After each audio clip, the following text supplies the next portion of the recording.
1977 मध्ये अमेरिकेमध्ये मारिया नावाच्या लेडीजला हार्ट अटॅक येतो आणि हार्ट अटॅक आल्यानंतर तिला हॉस्पिटलमध्ये दाखल करण्यात येतं. हॉस्पिटलमध्ये दाखल केल्यानंतर तिच्यावर CPR आणि उपचार चालू होतात.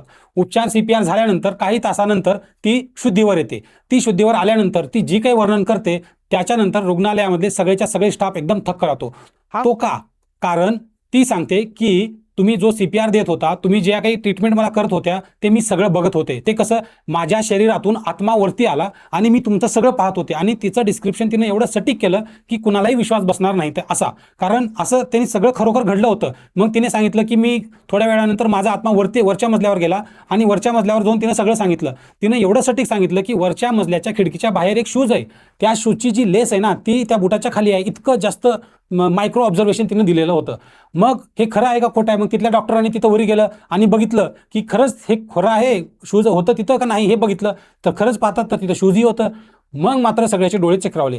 जेव्हा सगळे हॉस्पिटलचा स्टाफ खाली आला तेव्हा त्याला विचारलं काय आहे काय नाही, तेव्हा हे सगळं तिने कथन केलं होतं. प्रश्न असा उरतो, बंद एक व्यक्ती ज्याचं हृदय बंद पडलेलं आहे ती व्यक्ती भिंतीच्या पलीकडचं कसं काय बघू शकते? हा मुद्दा इथं आहे. मित्रांनो, मेल्यावर काय होतं हा माणसाला पडलेला सगळ्यात जुना, भीतीदायक आणि तितकाच मॅग्नेटिक प्रश्न आहे. या गोष्टीमध्ये विज्ञान किती दूरपर्यंत गेलेलं आहे आज आपण त्याचा उलगडा करणार आहोत. चला तर आज आपण नियर डेथ एक्सपिरियन्स याच्याबद्दल बोलणार आहोत. मेल्यानंतर काय होतं हा प्रश्न आम्हा तुम्हाला नाही सगळ्या जगाला पडलेला आहे आणि खूप प्राचीन काळापासून याचं उत्तर देण्याचा प्रयत्न प्रत्येक धर्माने केला आहे, प्रत्येक संस्कृतीने केलेला आहे. ठीक आहे, यातूनच स्वर्ग, नरक, आत्मा, पुनर्जन्म यासारख्या संकल्पना उदयास आल्या. आता यामध्ये एक सर्वे असाही आहे की जगातील बहुसंख्य लोक या गोष्टीवर विश्वास ठेवतात की पुनर्जन्म असतो, म्हणजे मृत्यूनंतरही एक जन्म असतो. आणि भारतही याला अपवाद नाही, कारण भारताच्या प्राचीन ग्रंथामध्ये सुद्धा असं लिहून ठेवलेलं आहे. इनफॅक्ट भगवद्गीतेमध्ये सुद्धा भगवान श्रीकृष्ण अर्जुनाला म्हणतात, माणूस जसा जुने कपडे टाकून नवीन कपडे धारण करतो तसं आत्मा जुनं शरीर टाकून नवीन शरीर धारण करतं. भगवद्गीतेमध्ये सांगितल्यानंतर संत ज्ञानेश्वरांनी सुद्धा या गोष्टीची पुनरोक्ती केली आहे. संत ज्ञानेश्वर म्हणतात की देह संपला म्हणजे सगळं संपलं असं नव्हे. त्यामुळे ही कल्पना आपल्या मातीत हजारो वर्षापासून आहे. हा एक विषय झाला श्रद्धेचा. दुसरी बाजू विज्ञान आहे. त्यामुळे आज आपण श्रद्धा आणि विज्ञान या दोन्हीचा व्यवस्थित विचार करणार आहोत. म्हणजे आपण भावनेपलीकडे जाऊन लॅब्स, हॉस्पिटल्स, सायंटिफिक रिसर्च याच्यावर जास्त फोकस करणार आहोत आणि आपण कन्क्लुजनमध्ये पोहोचणार आहोत. तर आपण आतापर्यंत NDE म्हणजे नियर डेथ एक्सपिरियन्स हा शब्द वापरला. तो काय आपण ती संकल्पना समजून घेऊया. NDE म्हणजे नियर डेथ एक्सपिरियन्स याचा अर्थ जे लोक मरणाच्या दाढेतनं परत येतात आणि मरणाच्या दाढेतनं परत आल्यानंतर तो जो काही अनुभव सांगतात तो अनुभव म्हणजेच सायंटिफिक लँग्वेजमध्ये त्याला नियर डेथ एक्सपिरियन्स असं म्हणतात. कारण माणूस एकदा मेला जो परत येत नाही तो तर काही सांगणारच नाही ना. त्यामुळे जे लोक मरणाच्या दाढेतनं परत आले, उंबरठ्यावरनं परत आले, त्या लोकांनी सांगितलेला अनुभव म्हणजेच नियर डेथ एक्सपिरियन्स होय. आता ते कोण आहे? जे हॉस्पिटलमध्ये इमर्जन्सी रूममध्ये असतील किंवा अन्य कुठेही असतील. आता सगळ्या जगभरामध्ये जेवढे नियर डेथ एक्सपिरियन्सेस आहेत त्या सगळ्याचं नियर डेथ एक्सपिरियन्स ऐकल्यानंतर एक कॉमन पॅटर्न निघतो. प्रत्येकामध्ये काही ना काही कॉमन आहे. मग तो कॉमन काय की सगळ्यात पहिल्यांदा म्हणजे एक विलक्षण शांतता येते. एकदम हलकं शरीर वाटायला लागतं, काहीच वाटत नाही, आपला आत्मा वरती जातो आणि एकदम हलकं वाटायला लागतं. कुठल्याही प्रकारची वेदना नाही, कुठल्याही प्रकारची भीती नाही, ताण नाही, काहीच नाही असं म्हणतात ते. त्याच्यानंतर आपला जो आत्मा आहे तो आत्मा आपल्या शरीराच्या वरती येतो, बाहेर येतो आणि आपलंच तो मृत शरीर बघतो. अरे मी तर मेलोय. आणि मृत शरीर पाहिल्यानंतर आपले जे नातेवाईक आहेत, डॉक्टर हॉस्पिटलमध्ये असतील तर डॉक्टर, हे सगळं ते बघतात आणि ते बघितल्यानंतर त्यांना कोणीतरी खेचल्याचा असा अनुभव येतो. मग कोणीतरी खेचतं, मग तिकडे आत्मा तिकडे जातो आणि आत्मा जात जात कुठे जातो तर एका टनलमध्ये जातो. टनल म्हणजे बोगदा, असा बोगदा जो की एकदम अंधारा आहे आणि बोगद्याच्या शेवटी एकदम असं तेज प्रकाश आहे, असं काहीतरी होतं. मग हे बोगद्यामधनं आत्मा चालत चालत जातो आणि बोगद्याच्या बाहेर जातो. बोगद्याच्या बाहेर गेल्यानंतर तिथे खूप जास्त प्रकाश असतो आणि त्या प्रकाशामध्ये आपले जे आई वडील असतील, जर हयात नसतील, आपले आजी आजोबा असतील, पणजोबा असतील, हे लोक तिथे आपणाला घ्यायला येतात, रिसीव्ह करायला येतात आणि म्हणतात की चल आता तुझी वेळ झालेली आहे. आणि असं म्हणल्यानंतर जेव्हा ते जायला निघतात तेव्हा त्यांच्या डोळ्यापुढे असा एक आपण जो मूवी असतो कसा खाड खाड खाड खाड खाड पुढे येतो तसा पूर्णच्या पूर्ण त्यांच्या जीवनाचं जे चरित्र आहे, जीवनामध्ये त्यांनी जे काही केलं नैतिकतेच्या दृष्टिकोनातून ते पूर्ण असं एक पिक्चरसारखी स्क्रिप्ट जशी लिहितात ना त्या पद्धतीनं आपल्या डोळ्यापडनं जाते, असं त्यांचं मत आहे. आणि मग असं काही वेळ झाल्यानंतर कोणीतरी तिकडनं धक्का मारतो आणि आत्मा शरीरामध्ये होतो आणि मग तो पेशंट उठतो आणि तो पेशंटला आपण म्हणतो ना कॉन्शियसनेस जी आहे ती पेशंटमध्ये येते आणि ती आल्यानंतर पेशंट जागा होतो. हा जो पॅटर्न आहे ना, हा पॅटर्न फक्त भारतात नाही, फक्त अमेरिकेत नाही, तर जगातल्या कुठल्याही कोपऱ्यामध्ये जा, तुम्हाला हाच पॅटर्न आढळेल. म्हणजे जर हा पॅटर्न सारखा असेल तर होणाऱ्या गोष्टीमध्ये काही ना काही दम असेलच ना. त्याचाच आपण अभ्यास करणार आहोत. या वैज्ञानिक शोधाची सुरुवात झाली कुठून? ती केली ब्रूस ग्रिसन या नावाच्या व्यक्तीनं. ते एक डॉक्टर होते. एकदा असं झालं की जेव्हा ते तरुण डॉक्टर होते तेव्हा त्यांच्याकडे एक पेशंट आली, जे की ड्रग्स ओव्हरडोसमुळे ती कोमामध्ये होती. ती आणि तिचे रूममेट, त्या रूममेटनं तिला घेऊन आलं होतं. मग त्या रूममेटनं आल्यानंतर तिच्यावर उपचार चालू केले, डॉक्टरांनी तिच्यावर उपचार चालू केले आणि इमर्जन्सी रूममध्ये ठेवलं तिला. म्हणजे ती बेशुद्ध अवस्थेमध्ये होती, पूर्णपणे कोमामध्ये होती. ठीक आहे. मग डॉक्टर जे होते, डॉक्टर ब्रूस ग्रिसन, हे तिच्या रूममेटला बाजूच्या रूममध्ये खोलीमध्ये घेऊन जातात आणि तिच्याशी बोलतात की ती कुठले ड्रग्स घेत होती, काय नाही, हे सगळं वगैरे. मग 2-4 तासानंतर तिच्यावर ट्रीटमेंट कंप्लीट झाल्यानंतर ती शुद्धीवर आली आणि शुद्धीवर आल्यानंतर तिनं जे काही सांगितलं ते आणखी हैराण करणार होतं. तिनं सांगितलं डॉक्टरला की तुम्ही माझ्या रूममेटसोबत बाजूच्या रूममध्ये माझ्याबद्दल विचारत होतात. इतकंच नव्हे, तुम्ही खात असताना श्वास तुमच्या टायवर पडला आणि ती जी टाय आहे का, तुम्ही ती लपवलेली आहे. आणि खरोखर तसं झालं होतं की डॉक्टर बाजूच्या रूममध्ये होते आणि ती जी टाय आहे ना, त्या टायवर डाग होता आणि ते डॉक्टरने लपवलं होतं. म्हणजे एक कोमात असणारी लेडीज बाजूच्या रूममध्ये काय चालू आहे हे एकदम सटीकपणे कसं काय सांगू शकतं? याच्यामुळं या डॉक्टरला वाटलं की आपण यावर रिसर्च करूया. मग त्यांनी तिथनं रिसर्च चालू केला आणि जगभरातले जेवढे पेशंट्स आहेत आणि जेवढ्या जणांचा NDE आहे, म्हणजे नियर डेथ एक्सपिरियन्स आहे, त्यांनी कलेक्ट केला आणि त्याची एक स्केलच बनवली त्यांनी, की नियर डेथ एक्सपिरियन्सेसची जी स्केल आहे ती स्केल डॉक्टर ब्रूस ग्रेसन यांनी तयार केली. आता न्यूयॉर्क युनिव्हर्सिटीमध्ये 2017 ते 2020 मध्ये सुद्धा रिसर्च करण्यात आले. अवेअर 2 नावाचा जो प्रोजेक्ट आहे, त्या प्रोजेक्टच्या अंतर्गत जे कार्डियक अरेस्टचे पेशंट आहेत त्यांच्यावर अभ्यास केला गेला. बघा, मी तुम्हाला सांगतो, कार्डियक अरेस्ट जेव्हा येतं त्याच्यामध्ये 100 पैकी फक्त 10च जण जिवंत असू शकतात, त्याच्यापैकी 90 जण दगावतात. म्हणजे तुम्ही विचार करू शकता की कार्डियक अरेस्ट हा किती सिव्हिअर डिसीज आहे. त्यामुळं त्याच्यामधनं वाचलेला जो पेशंट आहे तो मृत्यूच्या दारीतून नक्कीच आलेला असतो. ठीक आहे. आणि जेवढे काही पेशंट्स परत आले होते त्या सगळ्यांना काही प्रश्न विचारले गेले आणि सगळ्याचं उत्तर कॉमन होतं. ते उत्तर होतं की आम्ही शरीराबाहेर गेलो, आमचा आत्मा शरीर सोडून गेलं, आम्ही वरून आमच्या शरीराला बघत होतो, आम्हाला खूप हलकं झाल्यासारखं वाटलं आणि हलकं झाल्यासारखं वाटल्यानंतर आम्ही वरती गेलो आणि आमचं जेवढं पण आयुष्य आहे आम्ही सगळ्याच्या सगळं आयुष्य एका नैतिकतेच्या दृष्टिकोनातून बघितलं. हा अनुभव सगळ्यांचा कॉमन होता. याच्यामध्ये कुठल्याही प्रकारचं फेकनेस हे डॉक्टरांना जाणवलं नाही. परंतु एक गोष्ट इथं सायंटिस्टनी नमूद केली हॉस्पिटलमध्ये डॉक्टरांनी, ती अशी की जेव्हा पेशंटचं हृदय बंद पडलं होतं तेव्हा कम्प्युटरच्या मॉनिटरवर एक गोष्ट, जी मेंदूचा गॅमा स्पाईक आहे का, गॅमा स्पाईक म्हणजे आपल्या मेंदूच्या ज्या ऍक्टिव्हिटीज आहेत त्या चालू होत्या. म्हणजे हृदय बंद होतं परंतु मेंदू बंद नव्हता. ही एक गोष्ट त्या डॉक्टरांना तिथे जाणवली. हा मुद्दा लक्षात असू द्या, पुढे आपल्या कामाला येणार आहे. म्हणजे मृत्यूच्या क्षणी आपला मेंदू बंद पडत नाही, तर तो उलट खूप जास्त प्रमाणामध्ये ऍक्टिव्ह असतो.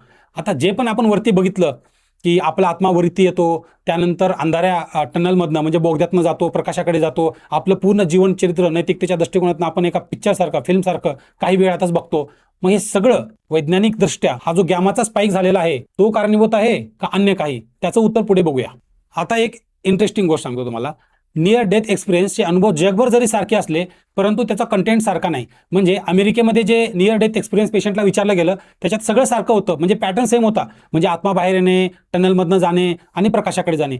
परंतु तिथे जे लोक दिसत आहेत ना ते वेगवेगळे होते. जसं भारतीय संस्कृतीमध्ये जर बघितलं तर भारतीय संस्कृतीमध्ये असं आहे की जेव्हा माणूस मरतो तेव्हा यमदूत येतो आपल्याकडे. ठीक आहे. प्रत्येक जणाचं हे होतं की कोणीतरी यमदूत मला घेऊन जायला आला होता आणि यमदूत आल्यानंतर आम्ही यमदूतासोबत गेलो, टनलच्या बाहेर गेलो, आम्हाला आमचे जे नातेवाईक आहेत किंवा मग आपले आजोबा पंजोबा असतील ते घ्यायला आले होते आणि मला एका अधिकाऱ्यापुढे थांबवण्यात आलं आणि तो अधिकारी आपल्यासाठी तो चित्रगुप्त आहे. लहानपणापासून आपण त्याचा ऐकत आलेलो आहे. मग चित्रगुप्तापुढे आपला हिशोब झाला की याने याचे पाप काय आहे, पुण्य काय आहे किंवा काय आहे. पाप असेल तर नरक, पुण्य असेल तर स्वर्ग, आणि जर समजा क्लरिकल एरर असेल म्हणजे वेळेच्या अगोदरच जर त्याला बोलवलं गेलं तर मात्र त्याला परत पाठवायचं. हे असं करण्यात आलं. बऱ्याचशा केसमध्ये असं झालं की वेळेच्या आधी बोलवण्यात आलं आणि चित्रगुप्त म्हणतात की याला लवकर आणलं किंवा चुकीच्या माणसाला उचलून आणलं, याला परत पाठवा. आणि जेव्हा ते परत पाठवतात तेव्हा तो धाडकन आपल्या शरीरामध्ये होतो आणि तो जिवंत होतो. हे कहाणी पॅटर्न भारतामध्ये सेम आहे, सारखी आहे. याच्यावर साऊथ इंडियामध्ये एक मूवी पण बनलेली आहे, तो तुम्ही वाटलं तर बघून घेऊ शकता. मग जे शंका घेणारे लोक आहेत ते म्हणतात की जर नियर डेथ एक्सपिरियन्स खरंच सारखा असेल तर तो जगभर सारखा असायला हवा. म्हणजे अमेरिकेमध्ये पण त्याला यमदूत दिसला पाहिजे, ऑस्ट्रेलियामध्ये जो मरतो त्यालाही यमदूत दिसायला पाहिजे, रशियामध्ये मरतो त्यालाही यमदूत दिसला पाहिजे. भारतातल्याच लोकांना चित्रगुप्त का दिसतो, बाकीचे का दिसत नाहीत, हा प्रश्न बरेचसे लोक रेज करतात. त्याचं उत्तरही आपण पुढे बघणार आहेत. जर हे युनिव्हर्सल सत्य असेल तर तो सगळ्यांना सारखा दिसायला पाहिजे. मग संस्कृती बदलली की इमेज बदलते, असं का होतं?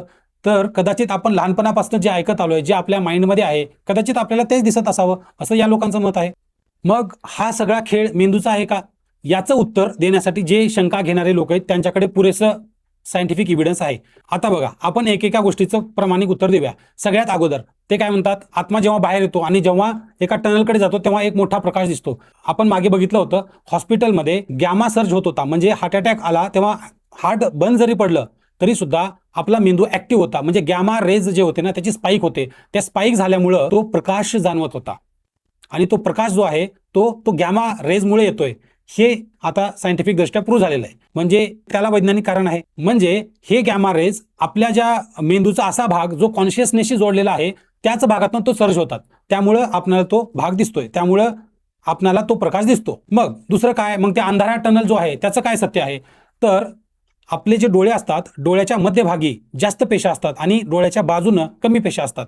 जेव्हा माणूस मरत असतो तेव्हा आपल्या मेंदूला ऑक्सिजनचा पुरवठा कमी होतो आणि ऑक्सिजनचा पुरवठा मेंदूला कमी झाल्यामुळं ज्या सेल्स असतात ना किंवा बॉडीतल्या कुठलेही ऑर्गन असतील ते माल फंक्शन करतात आणि जास्त पेशी सेंटरमध्ये म्हणजे मध्यभागी जास्त पेशी असल्यामुळे ते प्रकाशासारखे जाणवतात आणि त्याच्या आजूबाजूला पेशी कमी असल्यामुळे ते अंधारासारखे वाटतात आणि आपला आत्मा आपण त्याच्यामध्ये चालत गेल्यासारखा आपल्याला वाटतो. हे त्या टनलचं आणि प्रकाशाचं एक्सप्लेनेशन आहे. मग काही जण म्हणतात ती भयान शांतता येते, एकदम पीसफुल झाल्यासारखं वाटतं. ते का वाटतं? त्याचं सुद्धा वैज्ञानिक कारण आहे. इंडॉर्फिन्स नावाचा एक रसायन आपल्या मेंदूमध्ये स्त्रावतो, म्हणजेच रिलीज होतो, त्यामुळे ती शांतता येते, असं विज्ञान सांगतं. या सगळ्याचा पुरावा म्हणून हे सगळं काय होतं, आपल्या शरीरामध्ये एक नॅचरल केमिकल असतं, त्याचं नाव आहे DMT.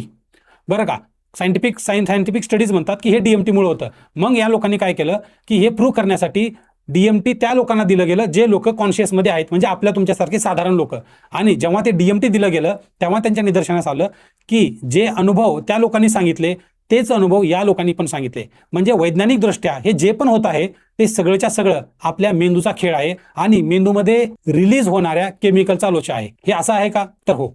आतापर्यंत जे आपण बघितलं याच्यामुळे तर हेच प्रूव्ह होतं की जे पण नियर डेथ एक्सपिरियन्सेस आहेत ते सगळेच्या सगळे मेंदूचा खेळ आणि त्यामध्ये रिलीज होणारे केमिकल्स याचाच लोचा आहे.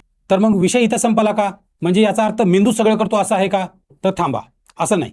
90% एक्सप्लेनेशन हे विज्ञान देतं, सायन्स देतं, यात काहीच डाऊट नाही. परंतु 10% एक्सप्लेनेशन विज्ञान देण्यास अजूनही असमर्थ आहे. ती गोष्ट आठवा जी मी मारियाची गोष्ट सांगितली होती. ती महिला एका बाजूला अनकॉन्शियस स्थितीमध्ये असते आणि ती त्या हॉस्पिटलमध्ये वरच्या मजल्यावर असणाऱ्या बुटाचं तंतोतंत वर्णन करते. त्याचं एक्सप्लेनेशन सायन्स कसं देणार? आणि दुसरं आणि अत्यंत महत्त्वाचं मी सांगतो, जे लोक अंध आहेत म्हणजे ब्लाइंड आहेत त्या लोकांचा सुद्धा अनुभव घेण्यात आला, त्या लोकांना सुद्धा नियर डेथ एक्सपिरियन्स विचारण्यात आले, तर त्यांचा सुद्धा अनुभव असाच होता. ज्या लोकांनी आयुष्यभर कुठलीच दृष्टी पाहिली नाही त्या लोकांना हा अनुभव कसा? प्रश्न उरतो ना. याचं एक्सप्लेनेशन सायन्सकडे आहे का? त्यामुळं मी म्हणेल जे विश्वास ठेवतात आणि जे शंका घेतात या दोघांकडेही याचं ठोस उत्तर नाही. यांच्याकडे काही ठोस उदाहरणं आहेत, यांच्याकडे काही ठोस पुरावे आहेत आणि यांच्याकडे काही ठोस पुरावे आहेत. म्हणून हा प्रश्न सुटत नाही. हा प्रश्न तोच सांगू शकेल जो मरून गेलेला आहे. म्हणजे त्याच्यासाठी आपण म्हणतो ना, स्वर्ग किंवा नरक बघायचा असेल तर आपल्याला आधी मरावं लागतं. ही जी मराठीतली म्हण आहे का, ती अगदी तंतोतंत इथे सूट होते. तर शेवटी काय, एक जुनं वाक्य आहे, extra ordinary claims require extra ordinary evidences. म्हणजे असाधारण दाव्यासाठी असाधारण पुरावा लागतो आणि मृत्यूनंतर काय याच्यासारखी असाधारण गोष्ट असूच शकत नाही. मृत्यूनंतर आयुष्य आहे की नाही हे आणखी कुणालाही माहिती नाही. त्यामुळे याची चर्चा करण्यापेक्षा आपल्याला जे आयुष्य मिळालेलं आहे त्याच आयुष्यामध्ये सुखी, समाधानी आणि आनंदी राहणं हेच खऱ्या जीवनाचं, आपण जे म्हणतो ना आफ्टर लाईफ जगण्यापेक्षा सध्या जी करंट लाईफ आहे त्याच लाईफमध्ये तुम्ही चांगलं जगणं हीच कदाचित शहाणपणाची गोष्ट आहे. म्हणजे तुम्ही बघितलं असाल, मरता मरता माणसं चुका बघत नाहीत. मरताना जे व्यक्ती राहतात ते बघतात की आपण काय केलो नाही, आपल्या आयुष्यात काय केलो नाही. त्यामुळं नवीन काहीतरी शिका, धाडसानं जगा, प्रयत्न करा आणि आपल्या माणसांना वेळ द्या. कारण खात्रीनं जे म्हणता येईल जी लाईफ आहे ती हीच आहे. आफ्टर लाईफ आहे की नाही याबद्दल आपल्याला माहिती नाही, परंतु जी लाईफ आपल्या हातामध्ये आहे ते जगणं मात्र आपल्या हातामध्ये आहे. तर मित्रांनो, आजचा हा विषय होता विज्ञान, मृत्यू आणि त्यामागे दडलेलं सत्य. जर तुम्हाला हा व्हिडिओ आवडला असेल तर लाईक करा, सबस्क्राईब करा आणि मित्रांसोबत आपल्या शेअर करा. धन्यवाद.